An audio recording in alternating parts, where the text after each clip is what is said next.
ஆண்டவராகிய இயேசு கிறிஸ்துவின் நாமத்தில் உங்கள் யாவருக்கும் என்னுடைய அன்பான வாழ்த்துக்கள். இந்த நாளின் தியானத்திற்கான தலைப்பு பூரண சுவிசேஷம், ஃபுல் காஸ்பல். அப்போஸ்தலர் 20ஆம் அத்தியாயம் 25ஆம் வசனம் முதல் 32ஆம் வசனம் வரை நான் வாசிக்கிறேன். இது பவுலினுடைய வார்த்தைகள். இதோ நான் உங்களுக்குள்ளே வாசம் பண்ணி தேவனுடைய ராஜ்யத்தை குறித்து பிரசங்கம் பண்ணினதை கேட்டவர்களாகிய நீங்கள் எல்லாரும் இனி என் முகத்தை பார்க்க மாட்டீர்கள் என்று அறிந்திருக்கிறேன். தேவனுடைய ஆலோசனையில் ஒன்றையும் நான் மறைத்து வைக்காமல் எல்லாவற்றையும் உங்களுக்கு அறிவித்தபடியினாலே எல்லாருடைய இரத்த பழிக்கும் நீங்கி நான் சுத்தமாய் இருக்கிறேன் என்பதற்கு உங்களை இன்றைய தினம் சாட்சியாக வைக்கிறேன். ஆகையால் உங்களை குறித்தும் தேவன் தம்முடைய சுய இரத்தத்தினாலே, சொந்த இரத்தத்தினாலே சம்பாதித்துக் கொண்ட தமது சபையை மேய்ப்பதற்கு பரிசுத்த ஆவியானவர் உங்களை கண்காணிகளாக வைத்த மந்தை முழுவதையும் குறித்து கவனமாயிருங்கள். நான் போன பின்பு மந்தையை தப்பவிடாத கொடிதான ஓநாய்கள் உங்களுக்குள்ளே வரும். உங்களிலும் சிலர் எழும்பி சீடர்களை தங்களிடத்தில் இழுத்துக் கொள்ளும்படி மாறுபாடானவைகளை போதிப்பார்கள் என்றும் அறிந்திருக்கிறேன். ஆனபடியால் நான் 3 வருஷ காலமாய் இரவும் பகலும் கண்ணீரோடு இடைவிடாமல் அவனவனுக்கு புத்தி சொல்லிக் கொண்டு வந்ததை நினைத்து விழித்திருங்கள். இப்பொழுதும் சகோதரரே, நீங்கள் பக்தி விருத்தி அடையவும் பரிசுத்தமாக்கப்பட்ட அனைவருக்குள்ளும் உங்களுக்கு சுதந்திரத்தை கொடுக்கவும் வல்லவராயிருக்கிற தேவனுக்கும் அவருடைய கிருபையுள்ள வசனத்திற்கும் உங்களை ஒப்பு கொடுக்கிறேன். இன்றைய மனப்பாட வசனம் ரோமர் 15:29. நான் உங்களிடம் வரும்போது கிறிஸ்துவனுடைய நற்செய்தியின் சம்பூரணமான ஆசீர்வாதத்தோடே வருவேன். When I come to you, I shall come in the fullness of the blessings of the gospel of Christ. பூரண சுவிசேஷம் என்கிற சொற்களை நாம் இன்று சற்று அலசி பார்க்க போகிறோம். பூரண சுவிசேஷ சபைகள் என்ற பெயரில் இன்று பல சபைகள் நிறுவப்பட்டுள்ளன. அப்படியானால் நாங்கள் விசுவாசிப்பது என்ன, பாதி சுவிசேஷமா என்று மற்றவர்கள் கேட்கிறார்கள். பூரண சுவிசேஷம் என்றால் என்ன? பூரணம், நற்செய்தி ஆகிய இரு பதங்கள் புதிய ஏற்பாட்டில் சேர்ந்து வருவது இருமுறைதான்.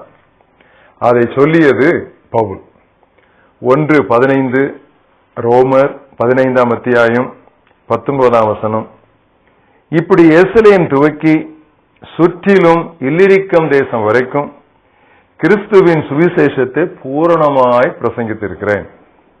அடுத்து 29ஆவது வசனம். நான் உங்களிடத்தில் வரும்போது கிறிஸ்துவின் சுவிசேஷத்தின் சம்பூர்ணமான ஆசீர்வாதத்தோட வருவேன் என்று அறிந்திருக்கிறேன். இதன் பொருள் என்னவென்றால், பவுல் அப்போஸ்தலன் தன்னுடைய பிரசங்கத்தில், தன்னுடைய அருளுரைகளில் கடவுளின் முழு ஆலோசனையில், the whole counsel of God, ஒன்றையும் அவர் விட்டுவிடவில்லை என்பதே அதன் பொருள்.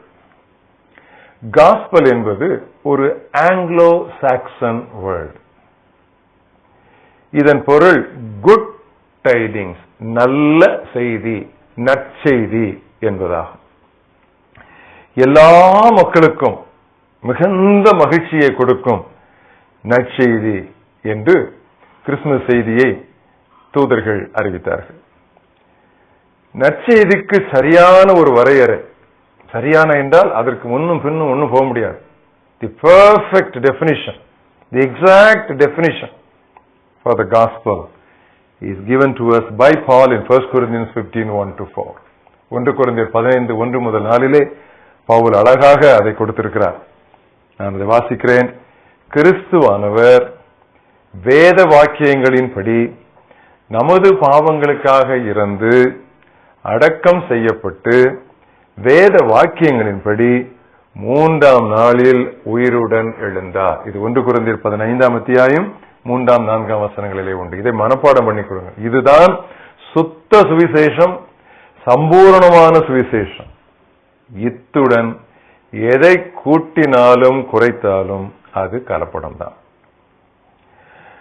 மனம் திரும்புதல், விசுவாசம் ஆகியவைகளை பேசி அவற்றோடு நின்று விடாது, திருமுழுக்கு, ஆவியின் அபிஷேகம் போன்றவற்றை பிரசங்கிப்பதுதான் பூரண சுவிசேஷம் என்று சிலர் பெருமிதப்படுகிறார்கள். ஆனால் திருமறையின் பார்வையிலே அப்படி சொல்லுவதும் தவறு. அது மனம் திரும்புதலா இருக்கட்டும், அது விசுவாசமா இருக்கட்டும், அது திருமுழுக்கா இருக்கட்டும், அது ஆவியின் அபிஷேகமா இருக்கட்டும், இவை எல்லாமே சேர்ந்து ஒட்டுமொத்தமாக மூல உபதேசங்கள் தான், துவக்க உபதேசங்கள் தான். அதைத்தான் நாம் எபிரேயர் 6ஆம் அத்தியாயத்திலே வாசிக்கிறோம். முதல் 2 வசனங்கள் கிறிஸ்துவை பற்றி சொல்லிய மூல உபதேச வசனங்களை நாம் விட்டு செத்த கிரியைகளுக்கு நீங்களாகும் மனம் திரும்புதல், தேவன் பெயரில் வைக்கும் விசுவாசம், ஸ்நானங்களுக்கு அடுத்த உபதேசம், கைகளை வைக்குதல், மரித்தோரின் உயிர்த்தெழுதல், நித்திய நியாய தீர்ப்பு என்பவைகளாகிய அடித்தளத்தை, இவைகளெல்லாம் அடித்தளம் தான். இதெல்லாம் பவுண்டேஷன் தான். இது சூப்பர் ஸ்ட்ரக்சர் கிடையாது, இது மேற்கட்டிடம் கிடையாது. இவைகளை மறுபடியும் போடாமல் பூரணராகும்படி கடந்து போவோமாக. எனவே பூரண சுவிசேஷம் என்றால் இவைகளெல்லாம் இல்ல, இதெல்லாம் அரிச்சுவடி. இதில் ஆரம்பித்து நாம் இன்னும் வளர்ந்து போக வேண்டும் என்பதுதான் தேவனுடைய சித்தமாயிருக்கிறது. இன்றைக்கு சுகமளிப்பு கூட்டங்கள் தான் ஏராளம். சுகமளிப்பு பிரசங்கங்களில் ஆனால் பொதுவாக நாம் காணுவது என்னவென்றால், யாரையும் குறை கூறுவதற்காக அல்ல, ஆனால் அலசி பார்க்க வேண்டும். நற்செய்தியின் சாரம் மிகவும் குறைவாக இருக்கிறது. சுகம் பெறுவது எப்படி என்பதல்ல, ரட்சிக்கப்படுவது எப்படி என்பதுதான் சுவிசேஷம். அவருக்கு இயேசு என்று பெயரிடுவாயாக, ஏனெனில் அவர் தம்முடைய மக்களின் பாவங்களை நின்று அவரை ரட்சிப்பார். ரட்சிக்கப்பட நான் என்ன செய்ய வேண்டும்? இயேசு கிறிஸ்துவை விசுவாசி, அப்பொழுது நீயும் உன் குடும்பத்தாரும் ரட்சிக்கப்படுவீர்கள். சுவிசேஷமானது ரட்சிக்கப்படுகிறவர்களுக்கு தேவ பலனா இருக்கிறது. வியாதியிலிருந்து சுகமடையாதவன் பரலோகம் போய்விடலாம், ஆனால் பாவத்திலிருந்து மீட்கப்படாதவன் அங்கு நுழைய முடியாது. A leper can go to heaven, but a sinner cannot enter heaven. வியாதியிலும் வறுமையிலும் தோல் அழுகிய நிலையிலும் செத்த லாசரு விண்ணகம் போய்விட்டான். கிறிஸ்துவே கடவுளின் நற்செய்தியாம். எனவேதான் இயேசு சொன்னார், நானே வழியும், நானே சத்தியமும், நானே ஜீவனுமாய் இருக்கிறேன் என்றார். சுவிசேஷம் என்றாலே அது கிறிஸ்து தான். பூரண சுவிசேஷம் என்று நாம் சொல்லும்போது கிறிஸ்துவின் மூலம் நாம் பெறும் அனைத்து ஆசீர்வாதங்களையும் குறிப்பிடுகிறோம் என்றால் இந்த பதங்களை பயன்படுத்துவதில் தவறில்லை. உதாரணமாக சமாதானத்தின் நற்செய்தி என்று நாம் சொன்னால் கிறிஸ்துவின் பிராயச்சித்த பலியை நாம் குறிப்பிடுகிறோம். கிருபையின் நற்செய்தி என்று சொல்லும் பொழுது கிறிஸ்து மீட்பர் என்பதை குறிப்பிடுகிறோம். இப்படியெல்லாம் காரண பெயர்கள். கிறிஸ்துவுக்கு வெளியே ஒரு ஆசீர்வாதமும் கிடையாது. மறுபடியும் நான் அதை அடிக்கோடிட்டு சொல்லுகிறேன், திரும்ப சொல்லுகிறேன். கிறிஸ்துவுக்கு வெளியே எந்த ஆசீர்வாதமும் கிடையாது. எபேசியர் 1:3 வாசிக்கிறோம், உன்னதங்களிலே கிறிஸ்துவுக்குள் சகல ஆசீர்வாதங்களினாலும் ஆவிக்குரிய ஆசீர்வாதங்களினாலும் அவர் நம்மை நிறைத்திருக்கிறார். இதை நாம் சரிவர புரிந்து கொள்ளாவிட்டால் பூரண சுவிசேஷம் என்று சொல்லி வேறொரு சுவிசேஷத்திற்குள்ளதான் நாம் மாட்டிக்கொள்வோம். கவனமாயிருங்கள். தரங்கம்பாடியை சேர்ந்த சாமுவேல் ஐயர் அவர்கள் கீர்த்தனையிலே ஒரு அழகான பாடலை ஏற்றிருக்கிறார்கள். அதிலே ஒரு கவி, சத்திய சுவிசேடம் எத்திசையிலும் பரம்ப தற்பரன் அருள் புரிக சந்ததம், இத்தரை இருள் தொலைந்து நித்திய ஒளிதாக்க ஏகனார் தயை புரிகவே தினம். நான் உங்களிடம் வரும்போது கிறிஸ்துவின் நற்செய்தியின் சம்பூர்ணமான ஆசீர்வாதத்தோடு வருவேன். நல்ல ஆண்டவரே, எங்களுக்கு ஒரு நற்செய்தியை தந்தீர். நற்செய்தியாகி அந்த இயேசு கிறிஸ்துவுக்குள் சகல ஆசீர்வாதங்களையும் சம்பூர்ணமாக கொடுத்து விட்டீர். கிறிஸ்துவுக்கு வெளியே ஒன்றும் இல்லை. கிறிஸ்துவுக்குள் அத்தனையும் நீர் பொதிந்து எங்களுக்கு தந்துவிட்டதற்காக நாங்கள் நமக்கு நன்றி சொல்கிறோம்.